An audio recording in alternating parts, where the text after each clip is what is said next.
Salut tout le monde, j'espère que vous allez bien, moi ça va nickel. On se retrouve aujourd'hui pour une petite vidéo où je vais vous expliquer comment bien débuter la pêche en flotte tube. Vous êtes prêts? C'est parti!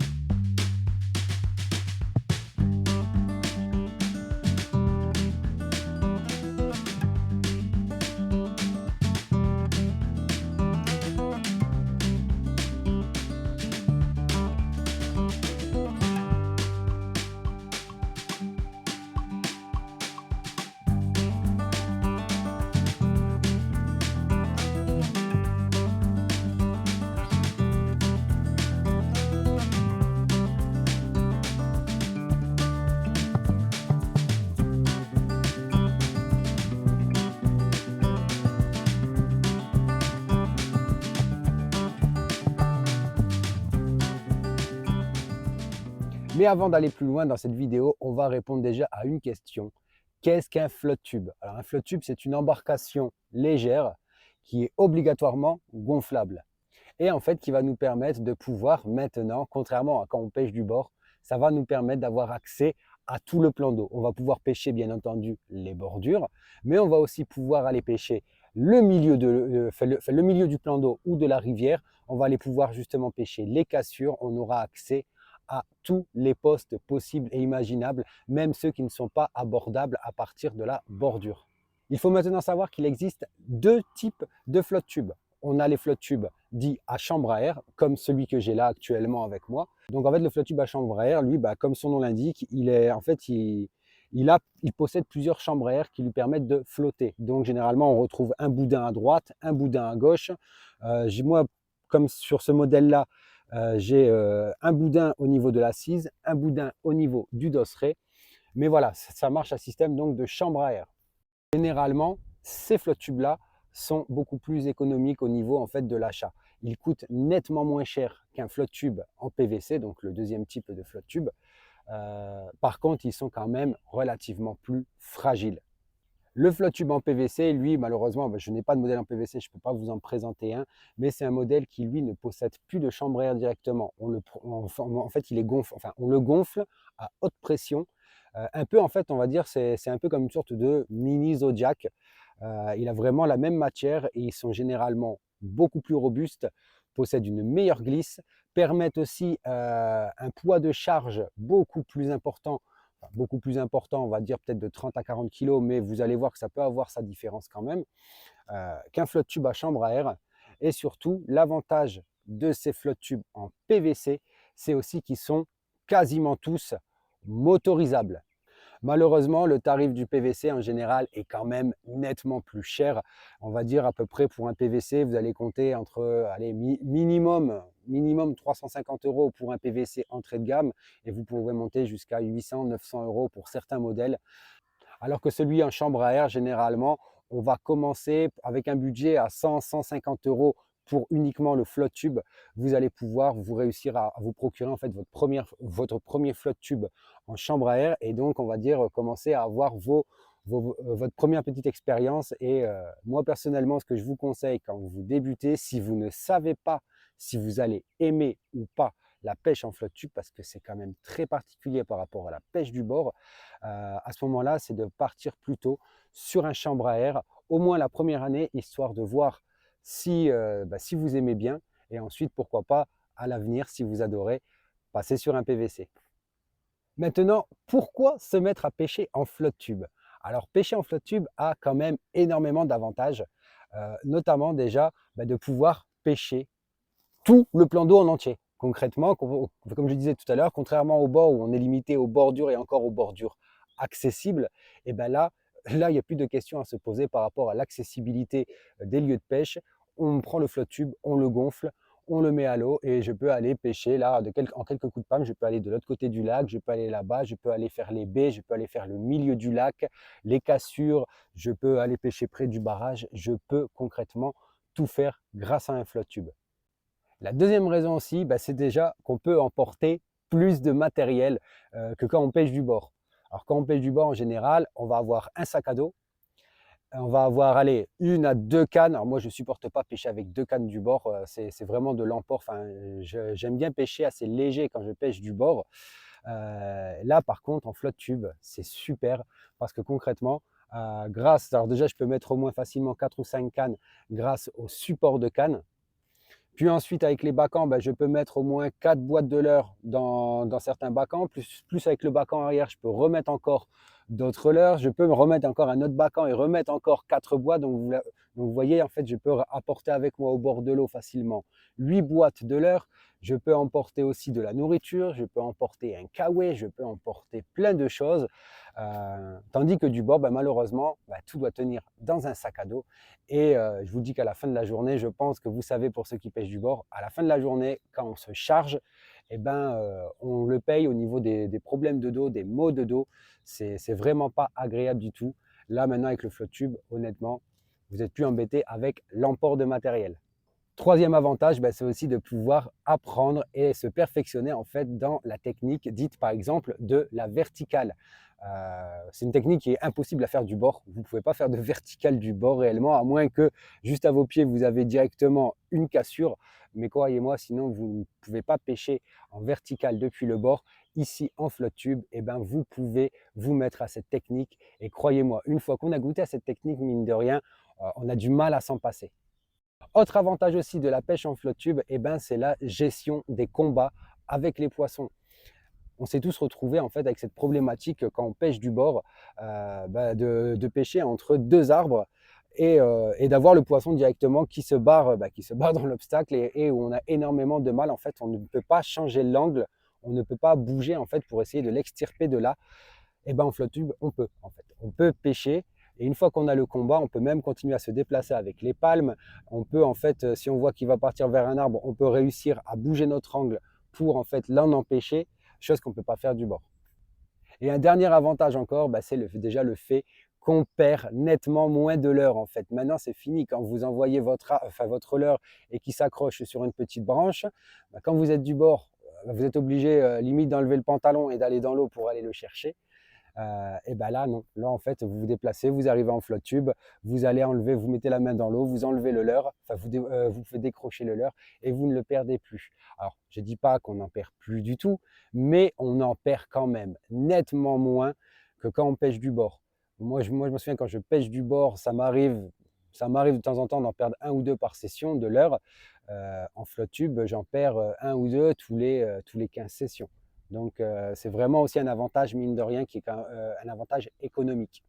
Allez, maintenant, on va pouvoir commencer à parler matériel, donc le matériel de base pour débuter la pêche en flotte tube. Il vous faut déjà avant tout un flotte tube. C'est quand même un petit peu la base. Pour gonfler ce flotte tube, il va vous falloir donc une pompe. Il va vous falloir un wader, il va vous falloir des palmes. Et attention, au niveau des palmes, je sais que souvent, quand vous achetez un flotte tube, de base, les palmes qu'on vous fournisse, elles sont vraiment horribles à utiliser. C'est des trucs qui ressemblent à des pelles à tarte. C'est quasiment impossible de réellement bien palmer avec ça. Donc moi, ce que je vous conseille directement, c'est d'investir dans une bonne paire de palmes. Donc si vous pêchez en wader avec des bottes, comme moi personnellement j'ai, je vous conseille à ce moment-là, par exemple, je ne veux pas faire de marque pour qui que ce soit, de pub pour qui que ce soit, mais vous avez la marque Caperlan qui fait de super palmes pour ça. Donc vous avez des longues tailles, vous avez une longue taille, une taille plus petite, et elles viennent se fixer facilement aux bottes. Donc celles-là seront indéniablement déjà de meilleure qualité que ce que vous aurez, que ces espèces de pelles à tarte qui ressemblent à des pattes de canard. C'est horrible. Déjà visuellement c'est horrible et c'est encore plus horrible à utiliser, croyez-moi, je les ai déjà essayés. Et pour ceux qui ont un wader un peu plus, on va dire, de meilleure qualité, généralement avec les petits chaussons, à ce moment-là, vous pouvez directement, et c'est ce que je vous conseille vraiment, vous acheter de suite de vraies palmes de plongée.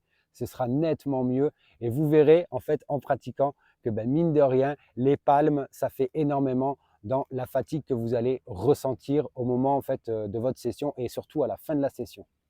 Il va vous falloir aussi des bacans pour ranger le matériel, donc le petit matériel, les boîtes de leurre et aussi pour pouvoir y mettre tout ce qui est nourriture, on va dire vêtements de rechange au cas où, le kawaii, tout ça, tout ça, tout ça.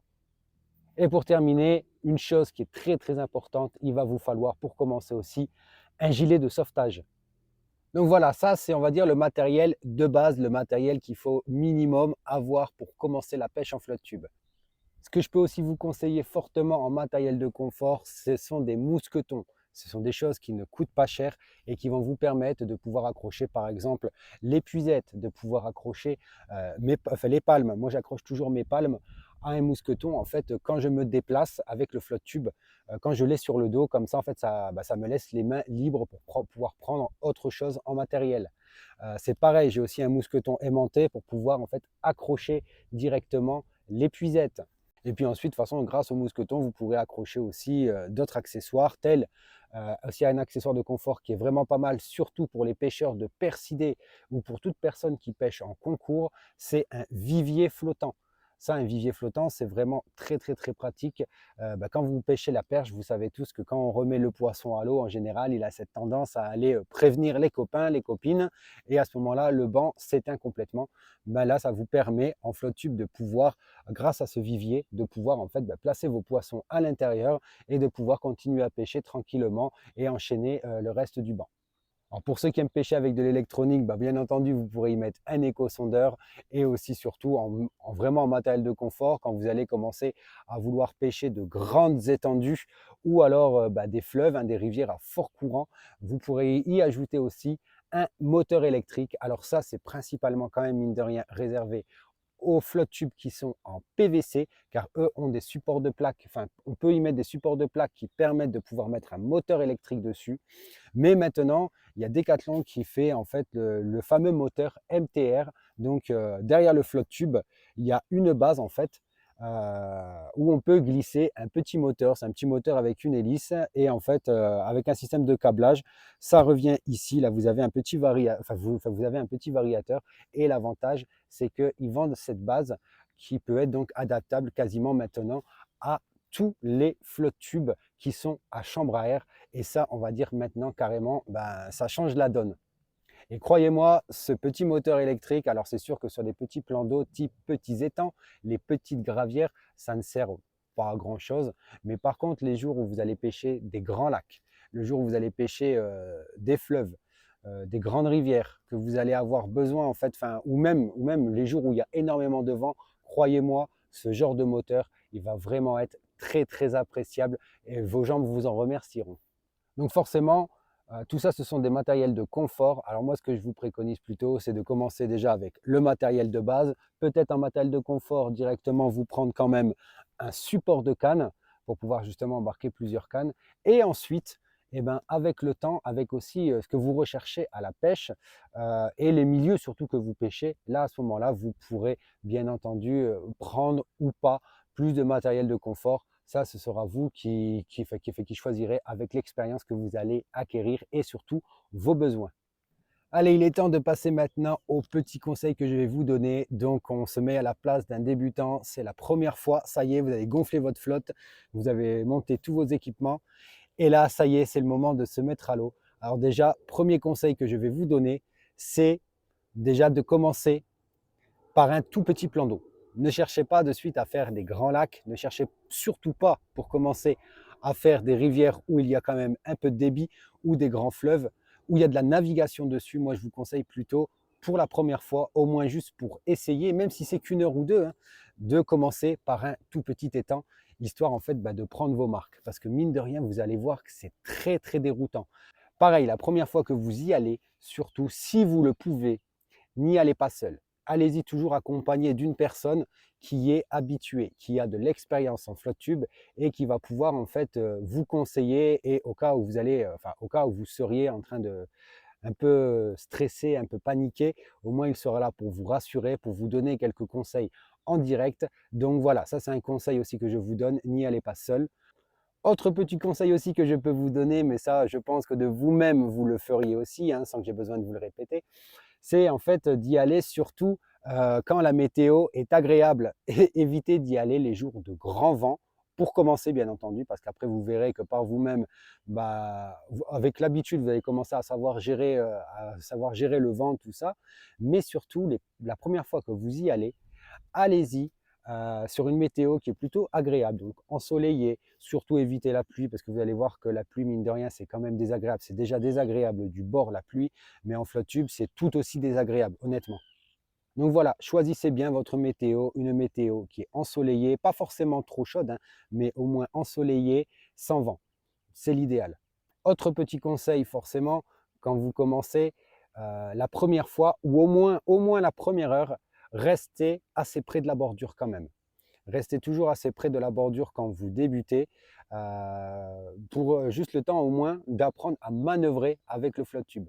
Vous allez voir, au début, comme je vous l'ai dit, c'est un peu déroutant, donc ce sera plus rassurant pour vous de commencer en fait sans trop vous éloigner. Donc restez à 10 mètres du bord, voire limite là où vous avez quasiment pied. Vous serez beaucoup plus rassuré, ce sera nettement plus agréable pour vous. Et une fois par contre, au bout d'une heure ou deux, généralement on va commencer à bien gérer son flotte.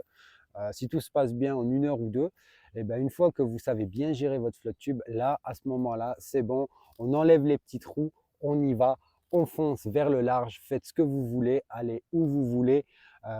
Mais voilà, au moins au début, restez près du bord.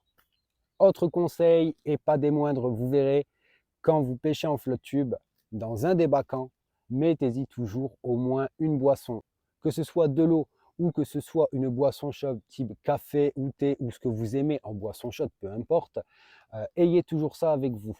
Déjà, c'est simple, quand vous allez pêcher l'été, c'est pas parce que vous êtes assis sur l'eau, que vous avez les jambes dans l'eau, que vous allez, que vous ne serez pas soumis à la déshydratation.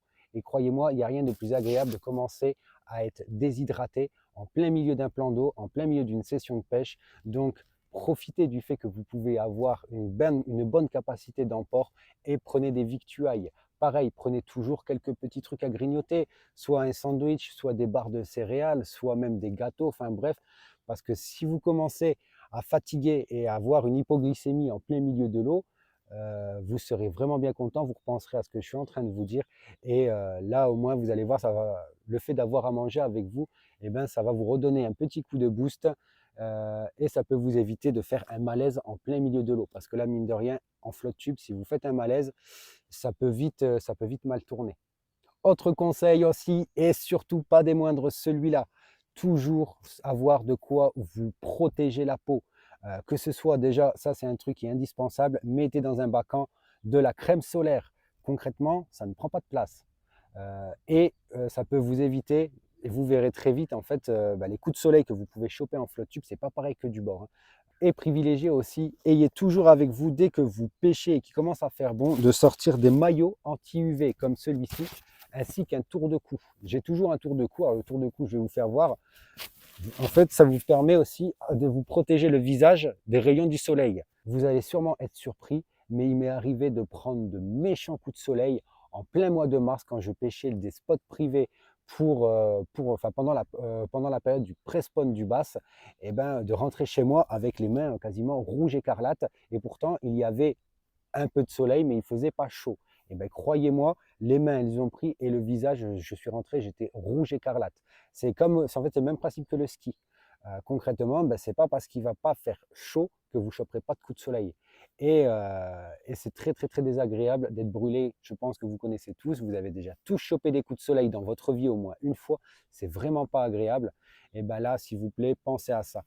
Moi, personnellement, je pêche en flotte tube 75% de mon temps de pêche est en flotte tube et je suis toujours obligé, on va dire, de plus ou moins de me protéger, sinon je ne mettrai pas plusieurs années avant de choper un cancer de la peau. Donc là-dessus, s'il vous plaît, la famille, prenez toujours quelque chose pour vous protéger. Un maillot anti-UV comme celui-là, si je ne me trompe pas, j'ai dû le payer 15 ou 20 balles. Le tour de cou, ouais, peut-être même pas 10 balles. Une crème, un pot de crème solaire, allez, on va dire pour 10 balles, vous en avez une et ça peut vous éviter franchement des problèmes de santé. Autre petit conseil, cette fois-ci, qui va toucher vraiment principalement le flotte tube en lui-même, surtout ne le gonflez jamais à bloc en plein été. Là, vous êtes sûr, en fait, le truc qui va se passer, c'est que l'air que vous allez y injecter avec le soleil, il va y avoir une réaction chimique, ça va faire une réaction de gaz. Et là, vous allez avoir le boudin qui va gonfler et qui risque d'éclater. S'il éclate, je vous donne vous vous doutez de ce qui va se passer, le boudin crève forcément et puis vous vous retrouvez avec un flotte tube qui va être inutilisable pour un petit moment. C'est pareil, ne le laissez jamais entreposer complètement gonflé. Vous ne savez pas si vous voulez. Moi, par exemple, le mien, il est stocké généralement sur la terrasse. Je le dégonfle toujours. Si je le laisse gonfler, avec le soleil qui fait ici, la chaleur qu'on a ici l'été, je le retrouve complètement explosé. Aussi, autre conseil pour les personnes qui pêchent avec un flotte tube à chambre à air. Quand vous achetez votre flotte tube, regardez directement pour vous commander ce qu'on appelle des vessies. Donc les vessies, c'est les chambres à air, mais au moins une vessie de rechange de chaque côté. Parce que voilà, hein, ça va vous arriver, ça arrive à tout le monde, à toutes les personnes qui ont des flottes tubes à chambre à air, à un moment ou à un autre, vous allez avoir une chambre à air qui va crever. Et croyez-moi, eh ben, quand vous allez voir le délai d'attente en général pour recevoir une nouvelle vessie, si vous êtes en plein milieu de la saison, ben, vous risquez d'attendre peut-être plusieurs semaines avant de réussir à vous en procurer une nouvelle. Et ça veut dire que ben, pendant tout ce laps de temps, le flotte tube il reste à la maison et ça peut vraiment vous gâcher votre saison de pêche en flotte tube. Autre petit conseil, si, et ça peut, je crois que ça nous est tous arrivé, mais quand vous allez avoir une vessie qui va lâcher en plein milieu d'une session et que vous allez être en plein milieu de l'eau, ne vous inquiétez pas, surtout ne paniquez pas. Ne paniquez surtout pas. Revenez calmement au bord, vous palmez et vous sortez de l'eau. Ne vous inquiétez pas, c'est pour ça aussi que mine de rien, ça a été conçu avec plusieurs vessies différentes. C'est aussi le fait que quand une vessie lâche, elle va pas, elle va pas en fait ne plus avoir d'air du tout d'un coup comme ça. Elle va se dégonfler relativement lentement. Alors, de toute façon, vous allez vraiment le sentir, mais vous aurez toujours assez de flottaison pour pouvoir vous permettre de regagner la berge. Donc forcément, une fois que vous voyez que c'est dégonflé, surtout ne restez pas en plein milieu de l'eau, hein. Vous palmez tranquillement et vous sortez de l'eau. Si jamais vous avez avec vous un kit anti-crevaison, alors souvent c'est fourni avec le flotte tube. Si vous avez un kit anti-crevaison à ce moment-là et que vous n'avez pas de boudin de rechange à la maison, eh ben, profitez d'être au bord de l'eau. Vous ouvrez, vous ouvrez en fait la carcasse, vous sortez la vessie qui est crevée. Et en fait, vous cherchez, comme avec une roue de vélo, hein, vous voyez, avec les chambres à air de vélo, et vous le mettez, profitez qu'il y a une grande étendue d'eau, vous mettez votre vessie dans l'eau pour essayer de voir d'où vient la fuite. Et une fois que vous voyez où est la fuite, si vous avez le kit anti-crevaison avec vous, réparez-le. Réparez-le sur place ou au moins essayez de noter l'emplacement où il y a la crevaison. Comme ça, une fois rentré à la maison, au pire, vous pourrez faire la réparation. Vous pourrez mettre la petite rustine qui va bien avec la colle, tout ça. Et puis, ça vous évitera, enfin, ça vous économisera aussi forcément une nouvelle vessie. Autre petit conseil, ça c'est une habitude à prendre et vous allez voir déjà, même pour ceux qui sont déjà allés pêcher en Espagne en bateau par exemple, avec leur propre bateau, il y a un truc qui est obligatoire là-bas, c'est de nettoyer l'embarcation juste après la session. Donc pourquoi je vous dis ça? Déjà, c'est toujours plus agréable d'avoir du matériel propre. Donc quand vous rentrez à la maison directement, vous le sortez dehors, dans le jardin, sur la terrasse, où vous voulez. Vous sortez le jet d'eau et vous passez un coup dessus, vous nettoyez, vous frottez un peu, vous essayez d'enlever en fait toutes les impuretés, les bactéries, les herbes qui ont pu en fait se coller sur le flotte tube. Surtout, c'est très très important, c'est en fait pour éviter la contamination d'un plan d'eau à l'autre. Ça veut dire que chaque plan d'eau, des fois, peut avoir des bactéries, peut avoir des herbes qui ne sont pas bonnes. Si elles viennent se coller sur votre flotte tube et qu'en fait, après, du lendemain, vous changez de spot sur un spot qui est complètement clean, qui est bien, qui est propre, et que vous y mettez un flotte tube sale, vous allez avoir des risques en fait de contaminer aussi ce plan d'eau. Donc, surtout faites attention, voilà, c'est aussi une question de respect de la nature. S'il vous plaît, voilà, prenez cette habitude de toujours nettoyer votre flotte tube et puis en même temps, c'est toujours plus agréable d'avoir un flotte tube vraiment propre à la fin, à chaque session, c'est quand même agréable et ça lui permet aussi une meilleure longévité. Et dernier petit conseil qui n'est pas des moindres pour augmenter la longévité de votre flotte tube et pour en prendre soin au maximum, c'est de toujours le poser sur une bâche quand il est au sol. Donc sur les phases de gonflage et de dégonflage, posez-le sur une bâche pour faire tout ça. Sur le sol, on ne sait jamais. Il peut y avoir des morceaux de verre, surtout sur les parkings par exemple, où il peut y avoir des cailloux, des pierres. Il peut y avoir aussi même au niveau de la végétation, si vous le mettez par terre dans l'herbe, il peut toujours y avoir, imaginons, des ronces ou des végétaux en fait avec des épines qui pourraient en fait endommager le flotte tube, qui pourraient créer des petites crevaisons. Donc c'est voilà, c'est un conseil, ça coûte pas cher en plus, hein. Chopez-vous une bâche, vous le posez dessus avant de le mettre pour le gonfler. Pareil, quand vous sortez de l'eau, posez votre flotte tube à la verticale contre la voiture ou alors sur le capot de la voiture carrément. Déjà, ça vous permet en même temps de laisser l'eau qui va s'accumuler sur la partie haute en fait, hein. Vous verrez, vous aurez toujours de l'eau qui va s'accumuler sur la partie haute. Ça va permettre l'évacuation de l'eau et comme ça, en fait, dans ce laps de temps, eh ben, vous allez prendre tranquillement votre bâche, vous allez bâcher le sol et puis ensuite, comme ça, vous pouvez le mettre dessus, le dégonfler, le plier, le ranger et comme ça, vous verrez, grâce à ça, vous allez éviter un maximum de crevaisons et vous allez surtout garder votre flotte tube beaucoup plus longtemps. Et voilà la famille, la vidéo est terminée. J'espère qu'elle vous a plu et j'espère surtout qu'en fait, elle va vous donner envie, ça y est, de franchir le pas et de vous mettre à pêcher en flotte tube. Personnellement, maintenant, ça fait plus de 5 ans que je pêche et la plupart du temps en flotte tube, hein. Il faut savoir que le flotte tube, pour moi, ça représente entre 75 et 80% du temps de mes sessions. Et je suis vraiment devenu accro. C'est vraiment la pêche que je préfère pratiquer le plus.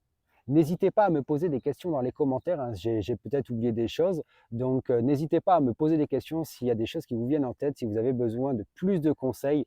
Et surtout aussi, dites-moi si ça vous intéresserait que je vous fasse en fait quelques vidéos où je vous donne en fait des trucs et astuces pour vraiment, on va dire, un peu plus typé en action de pêche, des conseils de pêche vraiment quand on pêche en flotte tube. Donc dites-moi tout ça dans les commentaires et ne vous inquiétez pas, si jamais j'ai assez de demandes, honnêtement, je me ferai vraiment un plaisir de vous proposer ce genre de vidéo. Sur ce, la famille, moi je ne vais pas vous embêter plus longtemps, il ne me reste plus qu'à vous dire à la prochaine et n'oubliez pas, je vous kiffe de ouf.